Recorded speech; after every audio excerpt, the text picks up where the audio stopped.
an acknowledgement of the traditional landowners. Michael is actually in Melbourne today, so I'd like to acknowledge the Wiradjuri people of the Kulin Nation and also the Gadigal people of the Eora Nation, which is where I am here in Sydney, but taking this opportunity to welcome everyone from all around Australia and New Zealand. And I want to pay my respects to elders past and present and future. Thank you so much for coming together today. This session is part of our series that we are calling RegTech Open for Business, and we started this campaign some weeks ago, and it's a combination of these weekly sessions that we are running with a specific topic, and also a series of videos that we are doing with our members, and also a drop-in that we do every Thursday afternoon. Some of you on the call have been part of that drop-in, which is just really an opportunity for us as a community to come together, and there's no real fixed agenda in those sessions. It's more just helping us stay connected as a community and talking through, what we're seeing and whether that be, how you're managing your kids working from home, homeschooling, things like that. So it's my great pleasure to welcome Michael here today. And I was just reflecting with him the last few days. We've been hearing, and in particular, McKinsey put something out yesterday which talked about, the importance of navigating the here and now, but we have to be planning for a post-COVID environment so that we can all be part of, shaping what will be the new normal.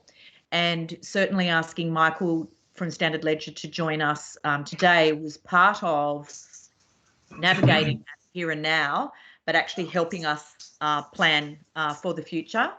And there's been a lot of information coming out at a great rate of knots, obviously, in relation to the stimulus.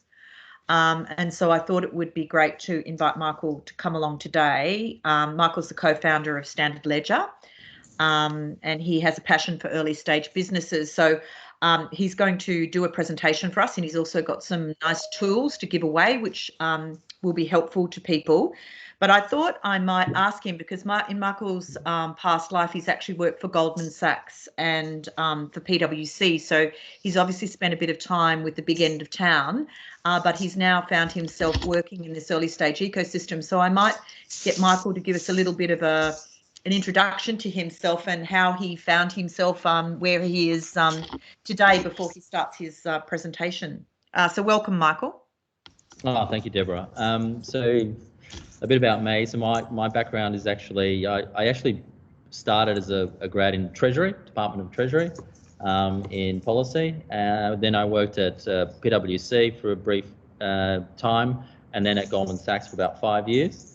I was doing banking and finance at Goldman Sachs. And during, I think, the 2008 or 9 period, obviously there was a quite, obviously the mortgage market fell in that period.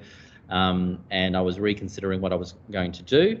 I always had an entrepreneurial spirit, so I decided, let's all set it up with start a business of my own. I teamed up with my business partner, Remco. I actually happened to know his brother for 15 years, and he said you two would get along quite well. So we've been doing this for almost 6 years now.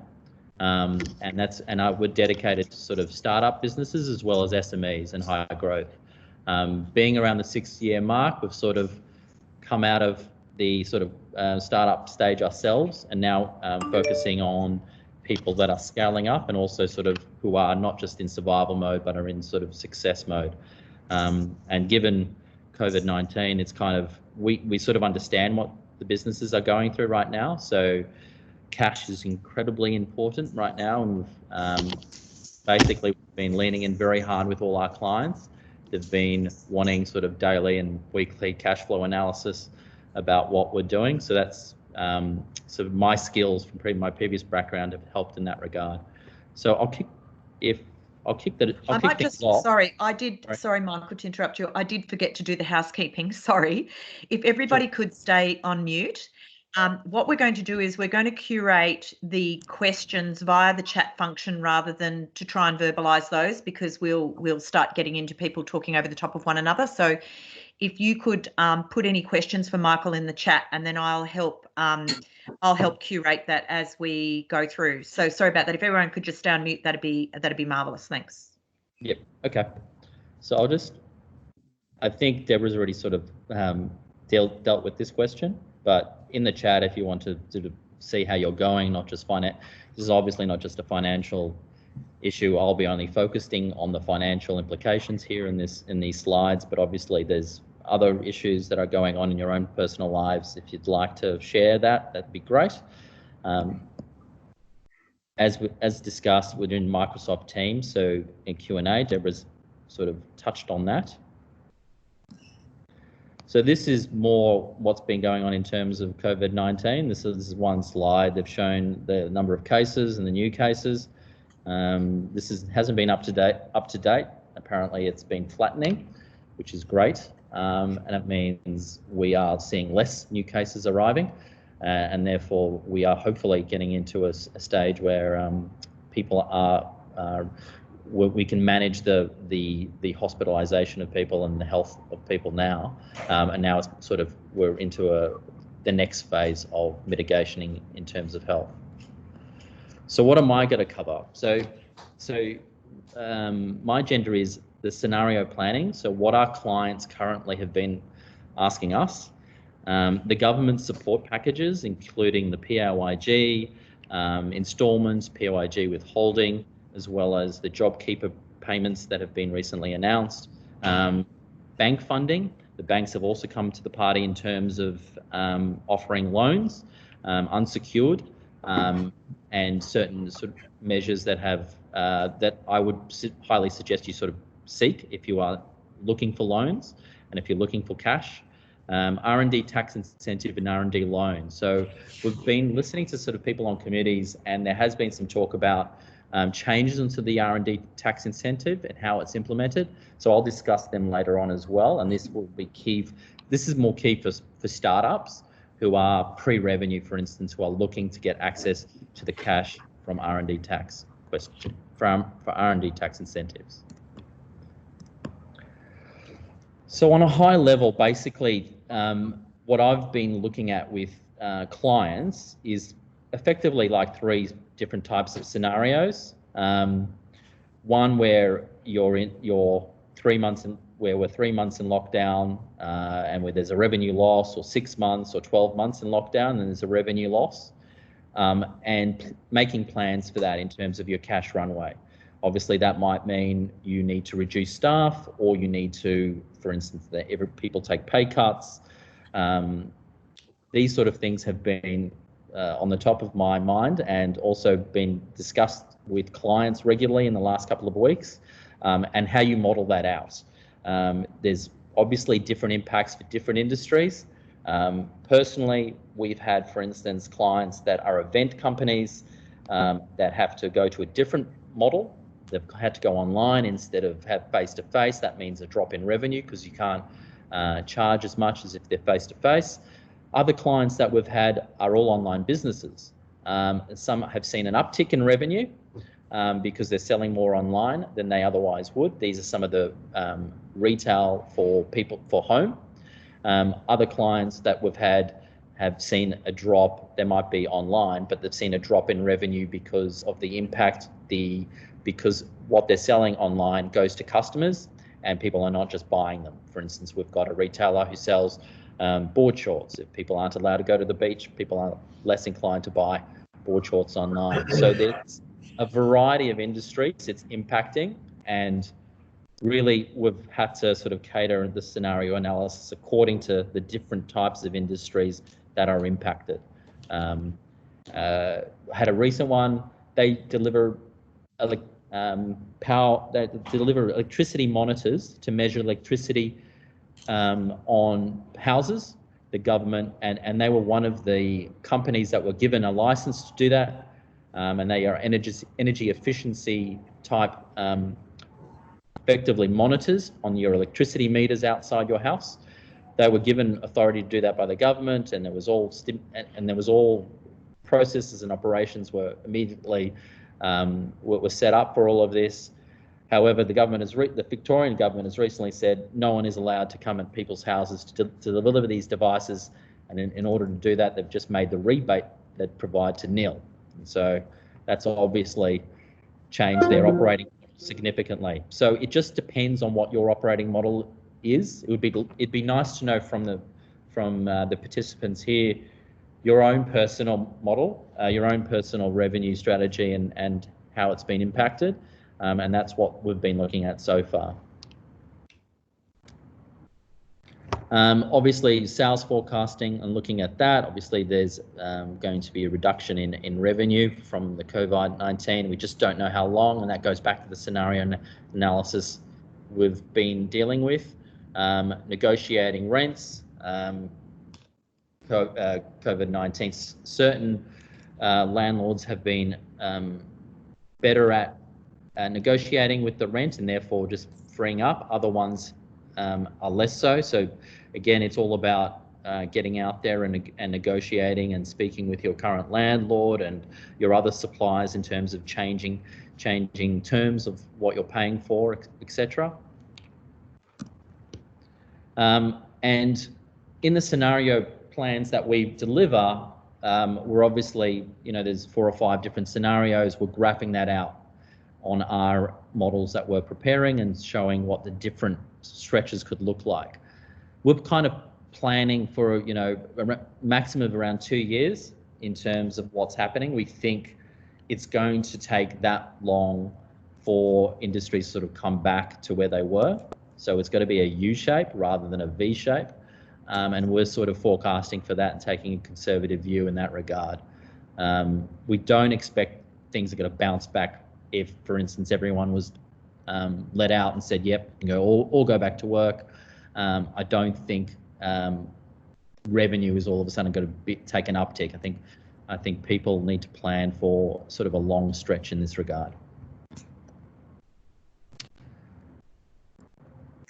Government support.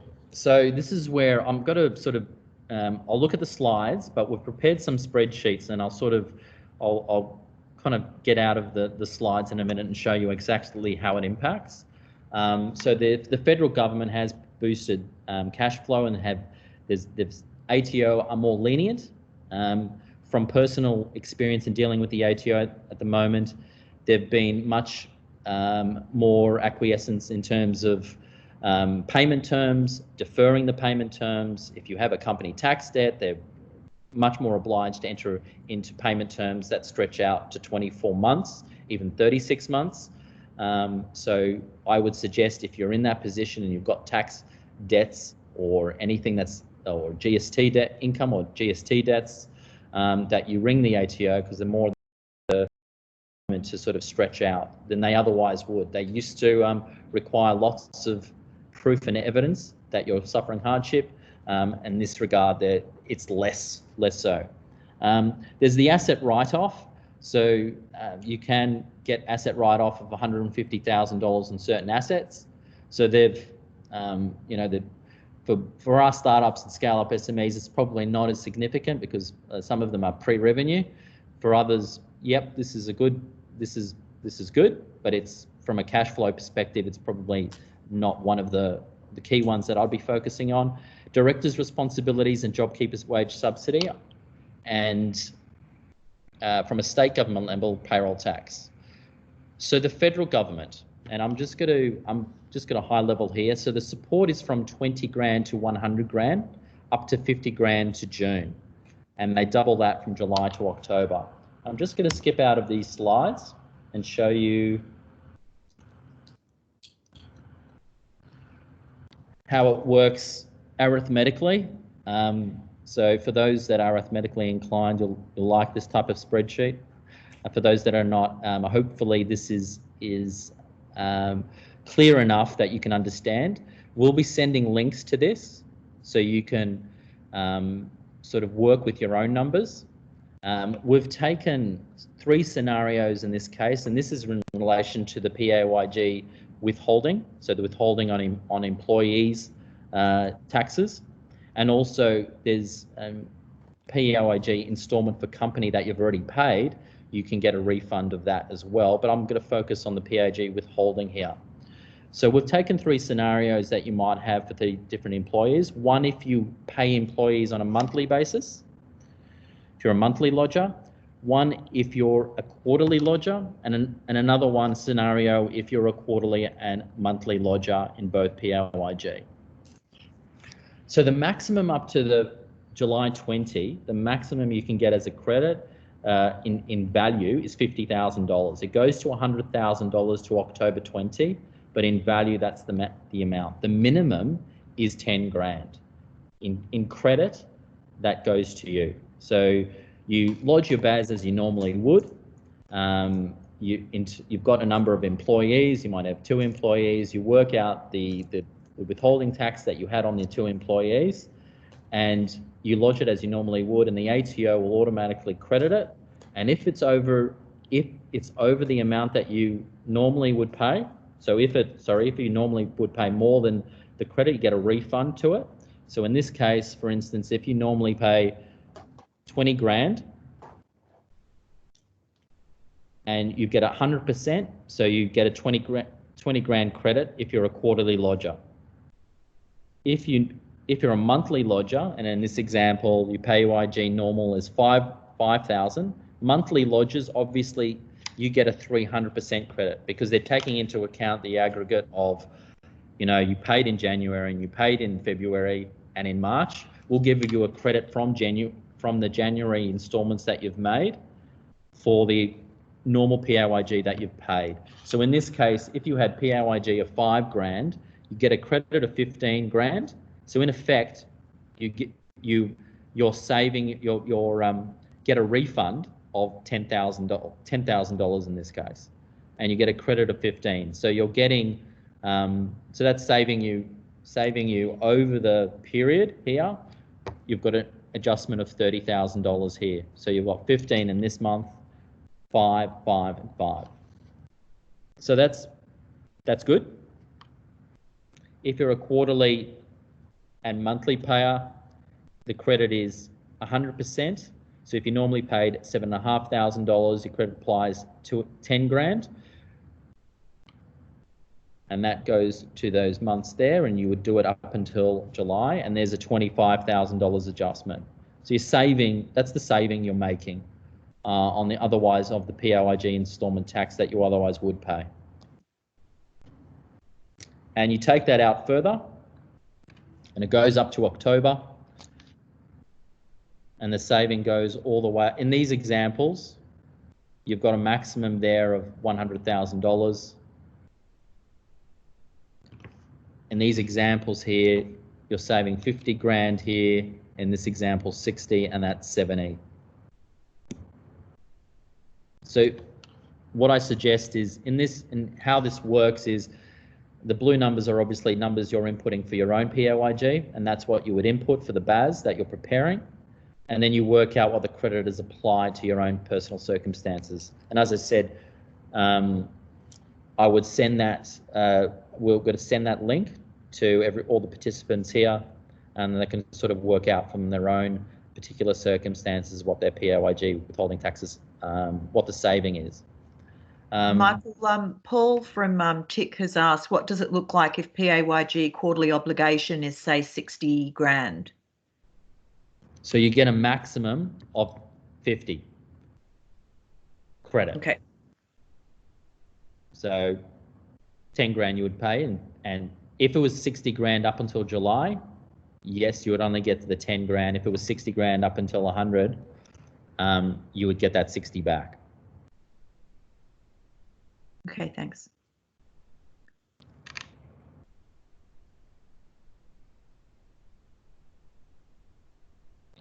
Okay, there's also been installments tax. So there's PAYG withholding. It's called PA. If I was to the acronym, it's PAYG withholding, and that's this calculator. And then there's the PAYG installments for the company and tax. So if you are generating revenue, unlike some pre-revenue clients, we've got revenue clients who have paid installments and can see that there's been and they can argue that there's been a decline in revenue to 30%. They can put in a claim for a refund of that amount of installments that they've paid in the September quarter, from the September quarter to the December quarter. So they can get that they can get those installments as a refund back.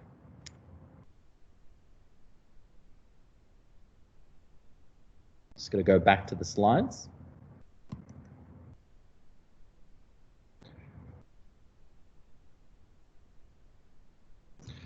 So these are just this is just a representation of that Excel spreadsheet. So January to March, minimum of 10 grand, 100% of your PAYG if you're over $10,000. April to June, BAS, 100% of your PAYG, maximum of 50 grand up to June. And then they've doubled that up to a maximum of 100 grand up to October. Is that clear? As I said, the spreadsheet will be sending to you. And that is again a representation. And we'll send this link. So you click on, we'll send this link to you. We'll send the slides and the link, and you can do your own particular calculations on that.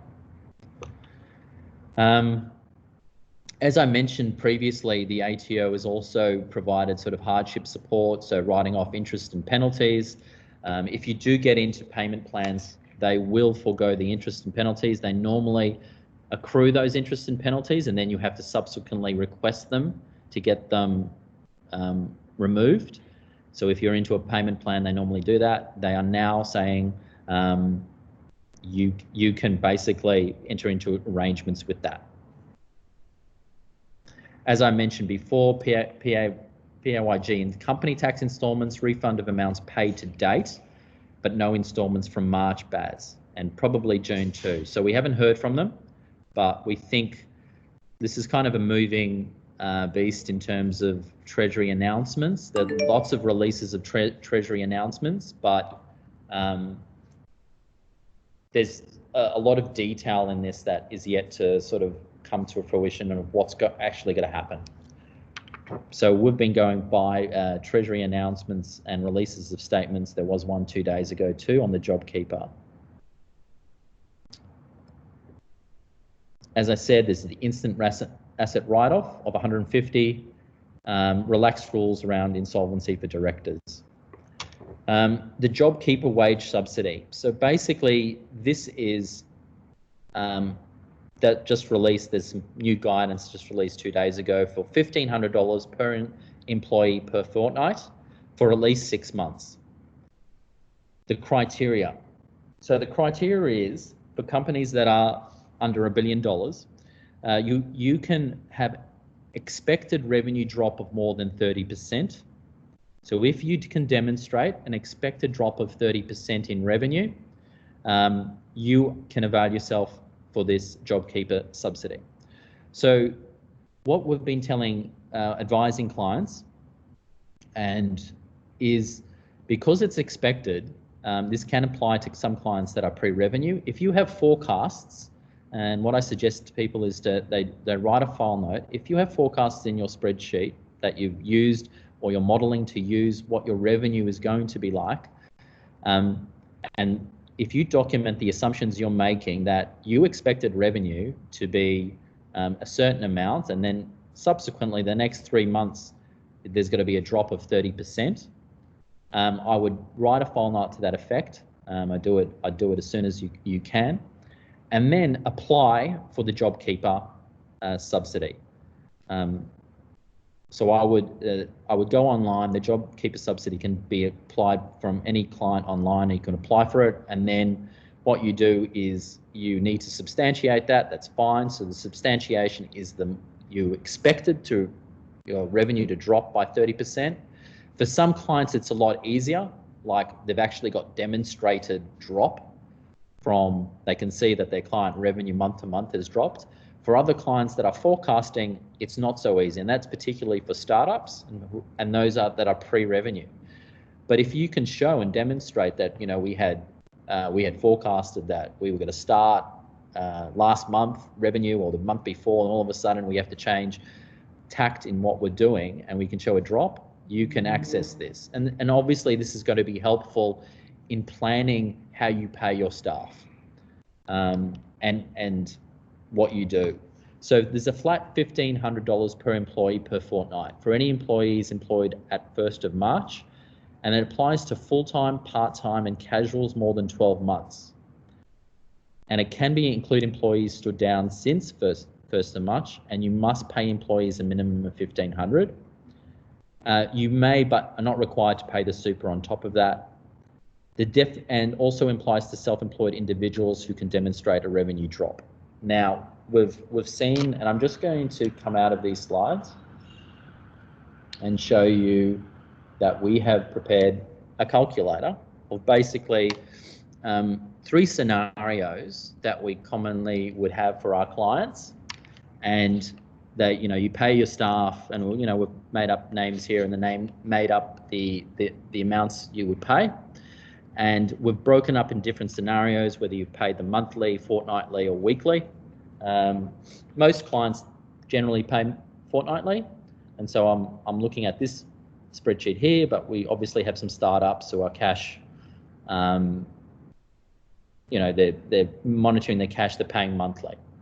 And so how this and again, I hope this is clear, is how this works is effectively you put your employees in here. So what you would do if, this works with our software of Xero, you would download the employee remuneration report, you'd put it in this format, and it would spit out the amount that you could probably calculate and what you could discuss with your staff. For instance, in this case, we've got a full-time employee, they're currently paid fortnightly $2,000.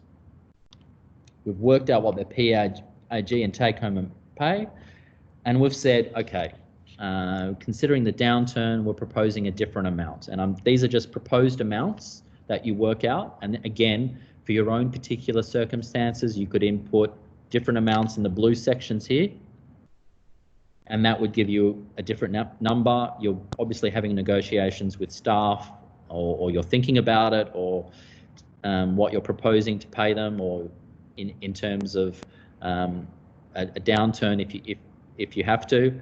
And this works out the PAYG and the take-home pay on the new proposed. Now you must pay $1,500. So what this essentially is saying is, okay, I have to pay the $1,500. So the new $1,500, what's the take home? So the staff member's got to ask, okay, so what's my new take home pay that I'm going to get? This is what your new take home pay is. But because of the $1,500, you're really only worse off that amount, $270. So these are the sort of things you would think about when you've got, everyone wants to keep their staff. You had them, you hired them for a reason. But in these circumstances, you don't want to let them go.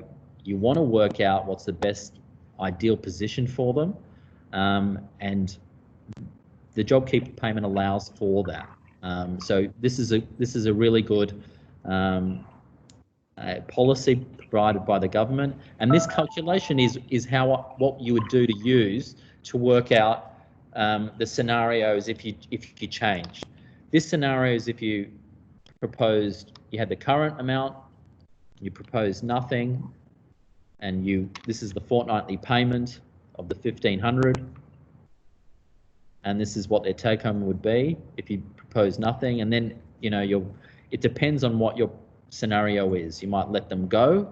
In this case here, you're letting a person go. They were casual, we're not full time, and you're letting that person go, and this is what their take arrangement would be if you had the JobKeeper payment.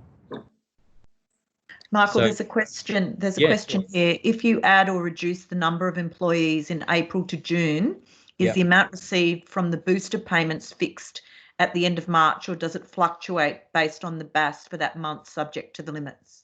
So the ATO are going on what you've been lodging the PAYG since January. So adding staff now you can. Yeah, you can add staff now, and they can be part of the JobKeeper payment. Is that the question that was asked?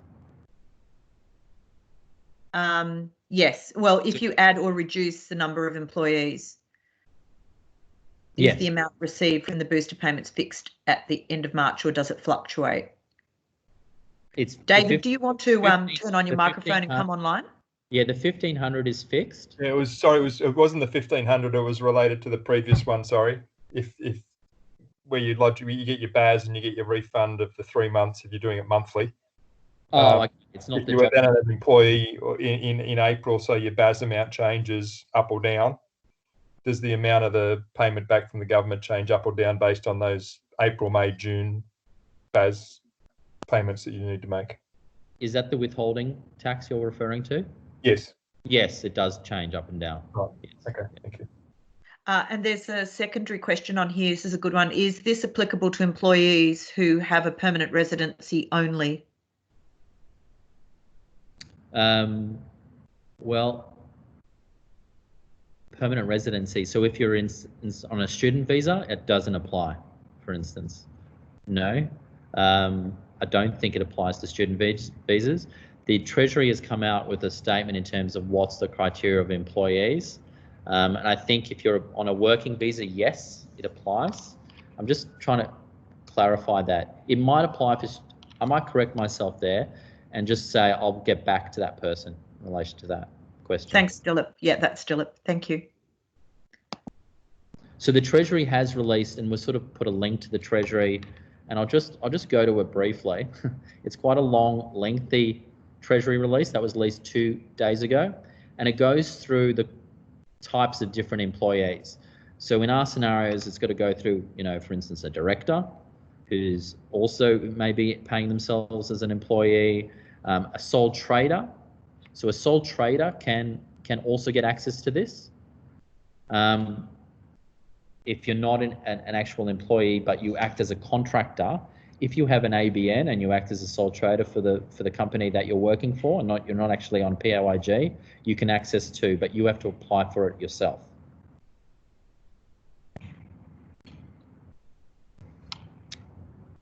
Okay. Any questions on that? We're getting a lot of questions from clients around who's eligible. Whether if I'm a contractor and I'm not an employee, if I'm a director and not an employee, if I'm a shareholder, I'm not an employee, if I'm a beneficiary of a trust. The ATO has come out with some details, but hasn't given really clear guidance on it. So it's kind of moving in terms of that. It's very clear if you're on the PAYG scheme, because the ATO have line of sight of that. So they can see, these are the people that are employed currently by this company. But it's what about paid interns, Michael? Yeah, so casual staff are included if they're more than 12 months.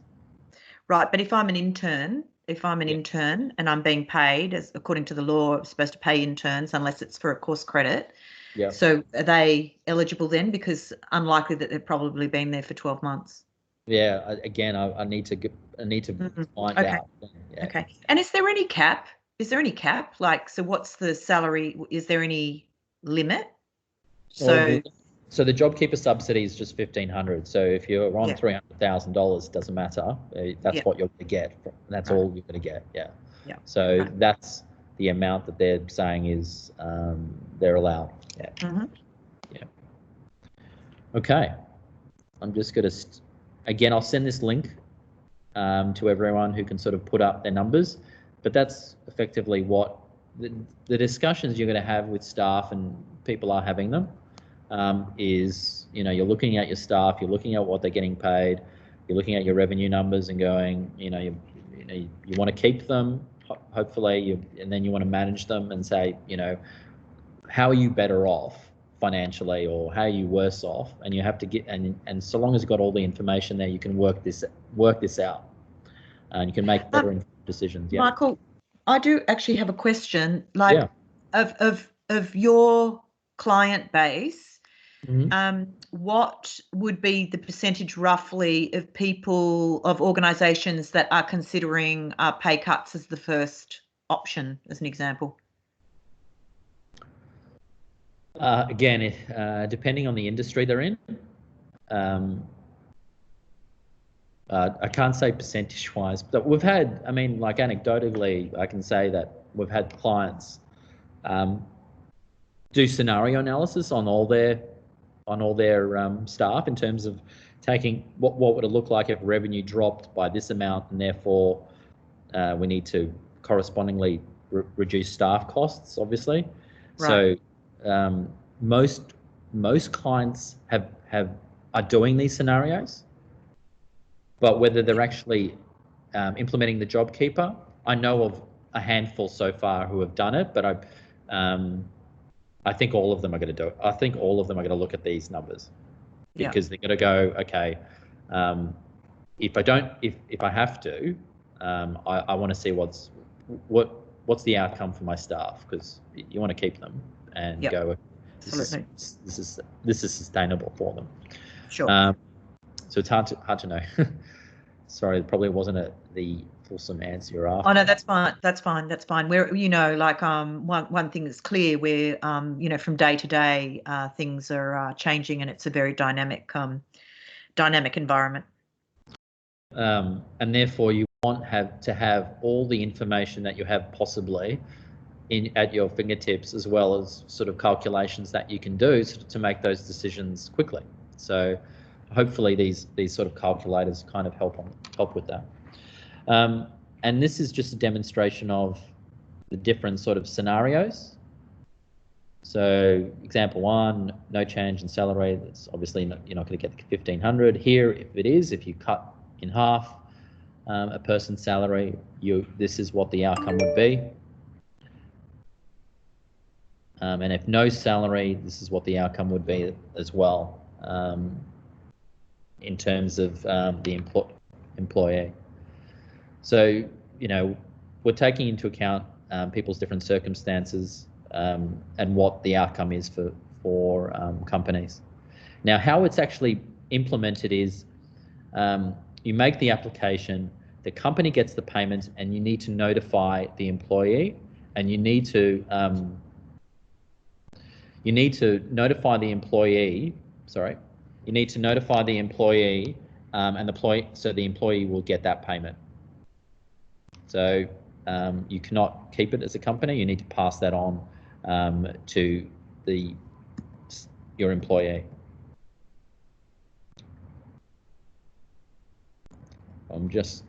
Apologies. Will we be able to share these slides too, Michael? Yes, of course. Great, thank you. All the slides are available. So the question was sole traders. They can also apply for this, as I said, and they can show if they have an ABN and they're registered with the ATO and have an expected decline in 30%. So a lot of contractors, you can apply. As I said, contractors in their own right cannot apply. Companies that have contractors can't apply, but contractors in their own right can. So we have lots of, for instance, startups who don't have employees and they have contractors. What's the message I have for them is I would do scenario analysis with contractors, but they need to apply themselves what the impact is. And you could provide these calculators to them and go, okay, you could do scenario analysis and go, this is what the outcome is. We therefore would reduce your pay accordingly if, for instance, revenue dropped, and we know what the JobKeeper payment is and you qualify for it. Yeah. The state governments. So generally what the state governments have implemented is payroll tax. So in New South Wales, for instance, they've waived it to June. The threshold was at million, so they've waived paying payroll tax up to June 20. For the ACT, it's September 20. For Tasmania, they've waived to June payroll tax for hospitality, tourism and seafood. And Victoria, there's automatic refunds for amounts paid 19 and 20. They were sort of last to the party. Payroll tax is quite a significant revenue earner for states, second only to GST. But they've come and said basically you can, if you're a Victorian resident, you get a refund amount paid up to 1920, and any July to September is deferred until January 21, and no payroll tax is paid. It's waived to June 20.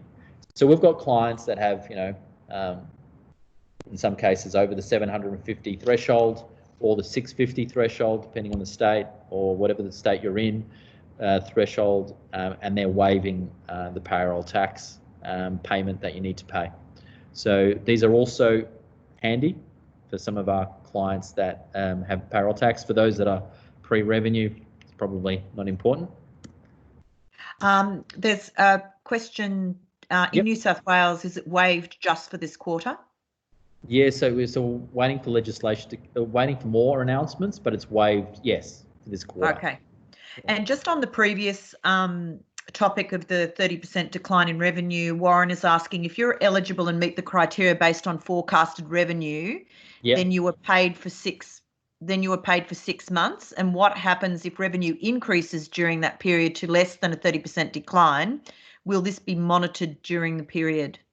No, so one of their Treasury announcements said, listen, if there's an uptick of revenue after you've put that, they'll take that into consideration. So obviously you don't know, it's uncertain. Certain clients might see an uptick in revenue later on, but yeah, that's fine. Yeah. Oh, and Deb Cruz advised that the Treasury fact sheet said the permanent visa holders are eligible for JobKeeper. Great, thank you. No worries. This is what it's all about. We're helping one another, see? Thank you.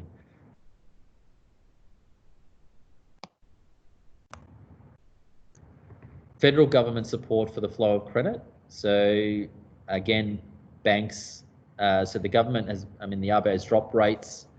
Banks have variously dropped rates and offered deferral payments.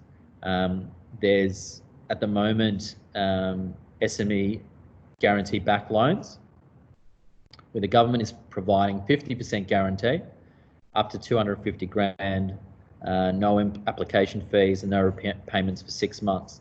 So we're actually applying for this too, and I think anyone who's anyone who wants to apply for it can. So I would suggest you should. So what we're seeing is, if you're a company thereafter and you need to have at least 2 directors. And no, you don't need to have 2 directors. 1 director is sufficient. They do require director's guarantee, I've been told just yesterday. So it's unsecured, so there's no assets that you need to apply against it, but you need to apply a director's fee, a director's guarantee, and there's no application fee, and interest payments are deferred for 6 months. So I suggest if you can apply for it, and your cash and you're in a low cash position, apply for it. Michael, some of the anecdotal feedback that I was receiving last week from members saying some of the banks had no product. So they were contacting the bank and they were told, no, we don't have this yet, or we're working with the ABA. So is that now altered? So all of the banks actually have these as free-flowing options? Because I know that one of the members contacted their bank and then contacted another bank and then contacted a broker, and they all said, no, there's nothing, the product isn't available yet. So we also have contacts with brokers, and the brokers are advising us that it's better to go direct because they don't want to pay any broker fee. And so most people are applying on behalf of their own companies. I know all the big four banks, from my own personal experience, have now come up with something. So you can go online, and you can actually apply. Those are the big four. I don't know about the others, for instance. I don't know, for instance, Bendigo Bank and other mid-tier banks, whether they've got this. But I know all the big four have now disclosed. ANZ was the last bank that applied for it. So what I've been hearing is that if you currently have if your company has got a business bank account, go through that business bank, bank that you're dealing with, and you'll have less hurdles. You still have hurdles, but less hurdles to apply than if you went with a different bank that you're not dealing with on a business basis, because they can see your cash flow, and therefore they don't need more evidence of your ability to repay if they can see your bank account. I have heard some members saying that they're going to apply for it and have it there, because you obviously don't pay anything unless you draw it down, but Correct. just to have it there as a safety net. Yeah, and that's why I think it's prudent to do that. You don't need to draw it down. It'd be similar to like a bank overdraft. You're not paying any interest on it, and therefore you have access to funds that you otherwise wouldn't. You don't need to. If all of a sudden there's an uptick in revenue in 4 or 5 months' time, then you don't need to use it. Yes. There's another question here. Are the banks doing their own risk assessment, even though the government is guaranteeing that? So if you have an ATO outstanding, does that matter? Thereafter, I can give you what they're after is they'll see your bank details. They're after your BASs as a company. They'll probably look at the last 4 business activity statements. And if you're a director, for instance, and being employed, they're probably after your personal tax return too, because they want you to know what your other outstanding liabilities are in your return that you've lodged. You might have another loan, for instance. You're renting out a property, you might have another loan, and they want to see what your interest payments are that you've deducted on. So they're looking at all those variables, but yes. But I think it's less so because it's 50% guarantee. So the other 50% is not. So they're looking at the client and going, okay, so in this case, $125,000, I need some surety that I'm going to get 125 back. Sure.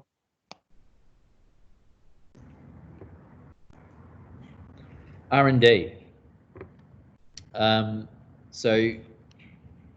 terms of the R&D tax incentive, so it's worth 43.5% for cash if you can get it. So if it's $100,000, you've got R&D. I suggest you apply for this. The applications are being extended to September, and obviously you need the cash now. So the earlier you can get it in, the better. I have heard there has been some lobbying by the startup, by people who are representing startups to get the cash early. I don't know how it's going to work, but there has been some lobbying that instead of waiting until the company tax return has been lodged, that you actually can get it early.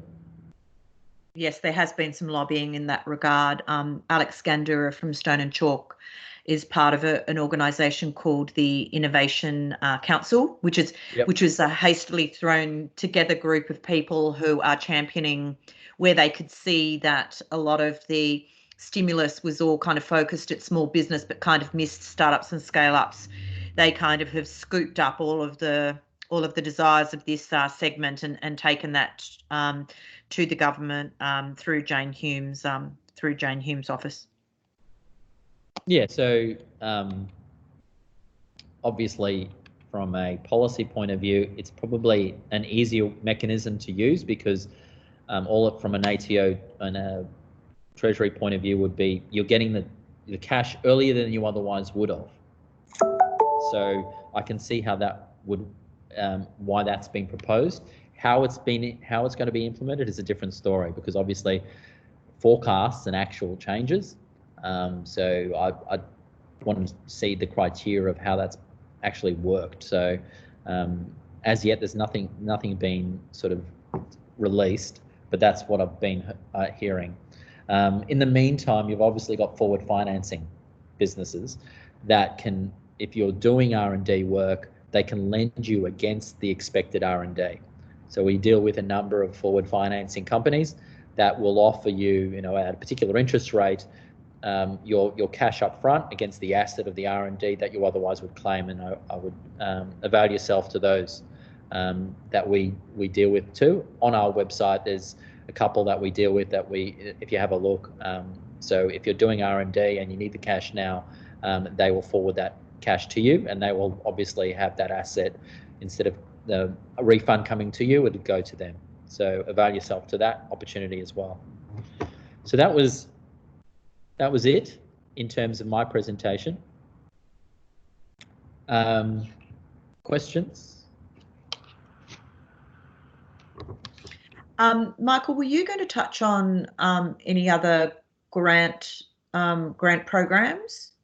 Okay. So yes. So there's a number of grants that are available for clients, such as the Export Marketing Development Grant for those companies that are exporting overseas.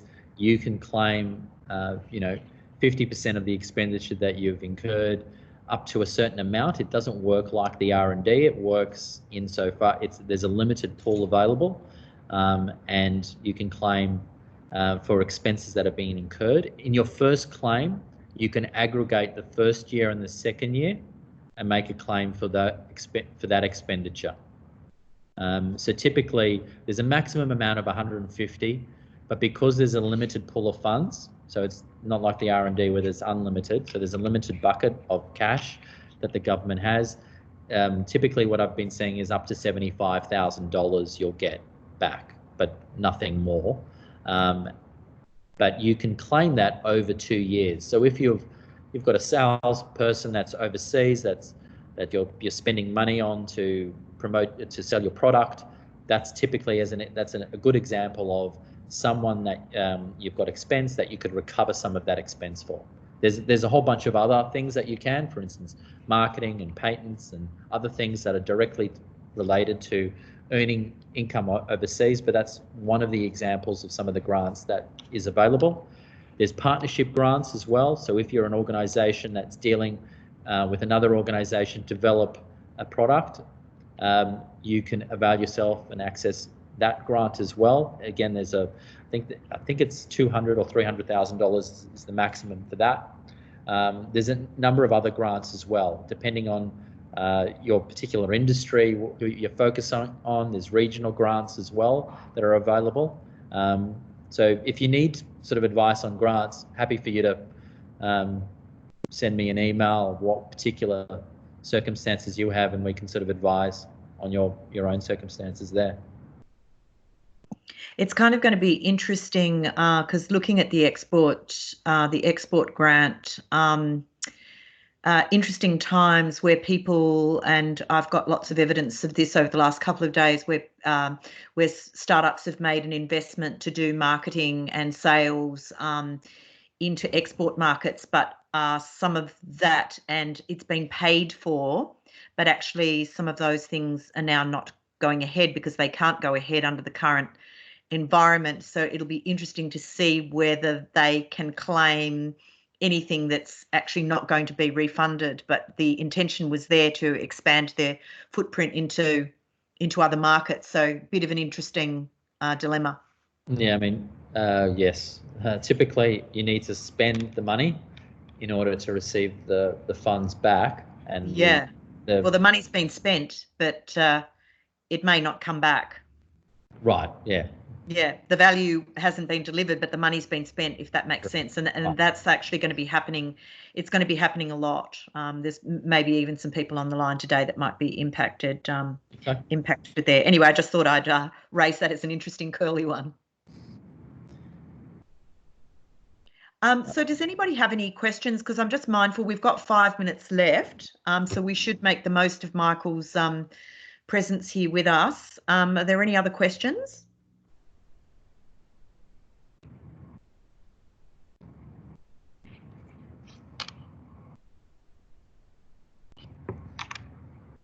Got somebody that's just joined us, have they?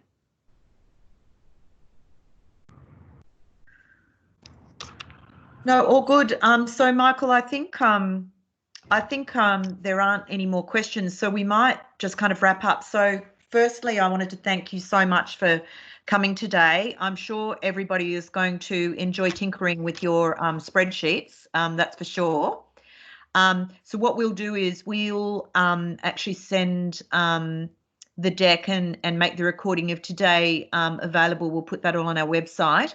For those of you still on the call, we will actually send out a survey, because what's super important is that we understand, as we are, running at these sessions pretty hard, and we're putting them together pretty quickly to get them out as fast as we can to people, to make sure that we're delivering good value to you. So if you could fill in that survey, it'll only take you 2 minutes.